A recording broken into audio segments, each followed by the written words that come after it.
हेडलाईन्सचे प्रायोजक आहे NBC bearings, लांब पळण्यासाठी। अमित शहांच्या उपस्थितीत आज पुण्यात भाजपचं अधिवेशन। आजच्या संमेलनात विधानसभेचा रोडमॅप ठरवला जाणार, तर विरोधकांच्या खोट्या नॅरेटिव्ह बाबतही राजकीय प्रस्ताव मांडला जाणार।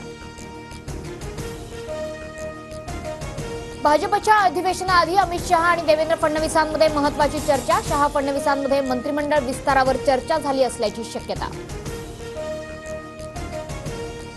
भाजपच्या संमेलनात 160 ते 170 जागा मागण्यावर अंतिम चर्चा होणार। अधिक जागा लढल्या तर आपली संख्या वाढेल असं मत भाजप नेते अमित शहांपुढे ठेवणार असल्याची माहिती। विधानसभेच्या जागा वाटपाबाबत महायुतीची दिल्लीत बैठक होणार। पुढील आठवड्यात अमित शहांच्या उपस्थितीत महायुतीची बैठक। मुख्यमंत्री उपमुख्यमंत्री दिल्लीला जाणार असल्याची सूत्रांची माहिती। महायुतीत 100 जागा लढण्यावर मुख्यमंत्री एकनाथ शिंदे ठाम। अजित पवार गटानं 60च्या आसपास जागा लढाव्यात, शिवसेना नेते दीपक केसरकर यांचं वक्तव्य। उद्यापासून संसदेचं अर्थसंकल्पीय अधिवेशन। अधिवेशनापूर्वी आज सकाळी 11 वाजता सर्वपक्षीय बैठक। बैठकीत विरोधी पक्षनेते राहुल गांधी हे देखील सहभागी होणार। शिवसेना राष्ट्रवादी आमदार अपात्रता प्रकरणाबाबत 23 जुलैला सुप्रीम कोर्टात महत्त्वाची सुनावणी। सरन्यायाधीश धनंजय चंद्रचूड यांच्यासमोर सुनावणी होणार। बैठकीत निधीबाबत बोलण्याचा खरा अधिकार समिती सदस्यांना, आमदार खासदारांना नाही। अजितदादांनी सुळे आणि कोल्हेंना सुनावलं। राज्य सरकार विरोधात आज काँग्रेसचा आसूड मोर्चा। काँग्रेसकडून राज्य सरकारवर भ्रष्टाचाराचे गंभीर आरोप। काँग्रेसचे राज्यातील बडे नेते मोर्चात सहभागी होणार। मनोज जरांगेंचा उपोषणाचा आजचा दुसरा दिवस। लाडकी बहीण योजनेमागे सरकारचा डाव। 29 ऑगस्टला मी कसा डाव टाकतो ते बघा, जरांगेंचा सरकारला इशारा। मनोज जरांगेंच्या डोक्यातलं राजकारणाचं भूत उतरवणार, भंपकपणाही उघडा करणार। भाजप नेते प्रवीण दरेकरांचा पलटवार। पूजा खेडकरची आई मनोरमा खेडकरला सोमवारपर्यंत पोलीस कोठडी। जेवण वेळेत मिळत नसल्याचा मनोरमा खेडकरचा पोलिसांवर आरोप। कोर्टानं सीसीटीव्ही फुटेज मागवलं।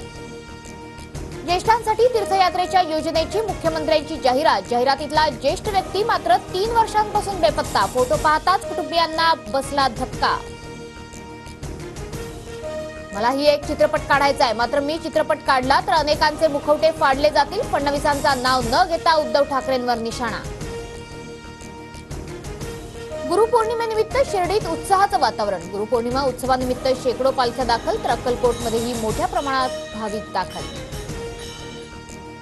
मध्य रेल्वेची सेवा पुन्हा एकदा विस्कळीत। कल्याणहून सीएसएमटीकडे येणाऱ्या गाड्या 10 मिनिटे उशिरा। तांत्रिक अडचणीमुळे लोकल 10 मिनिटं उशिरा असल्याची माहिती। रेल्वेच्या मध्यम आणि हार्बर मार्गावर आज मेगा ब्लॉक। माटुंगा आणि मुलुंड स्थानकादरम्यान ब्लॉक असणार। देखभाल आणि दुरुस्तीच्या कामासाठी सकाळी 11 ते दुपारी 3 वाजेपर्यंत ब्लॉक घेतला जाणार। चंद्रपूर जिल्ह्यात पावसाची संततधार सुरू। इरई धरणाचे 7 दरवाजे 1 मीटरने उघडले। नदीकाठच्या नागरिकांना सतर्कतेचा इशारा।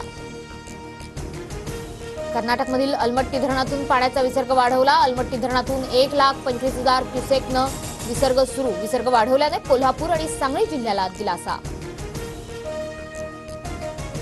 कोल्हापूरमध्ये 2 दिवसांपासून मुसळधार पाऊस। पंचगंगा नदीच्या पातळीत वाढ। इचलकरंजीत पंचगंगा नदीची पाणी पातळी 60 फुटांवर, तर जिल्ह्यातील 50 बंधारे पाण्याखाली गेले।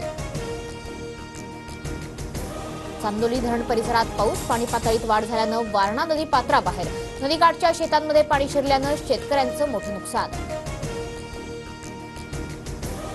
रत्नागिरी जिल्ह्याला पावसाचा रेड अलर्ट। रात्रीपासूनच जिल्ह्यात पावसाची हजेरी। किनारपट्टी भागात ताशी 40 किलोमीटर वेगानं वारे वाहण्याची शक्यता। भंडाऱ्यातील गोसी खुर्द धरणाचे 27 दरवाजे उघडले। धरणातून 1,71,000 क्युसेकनं पाण्याचा विसर्ग सुरू। नदीकाठच्या गावांना सतर्क राहण्याचा इशारा।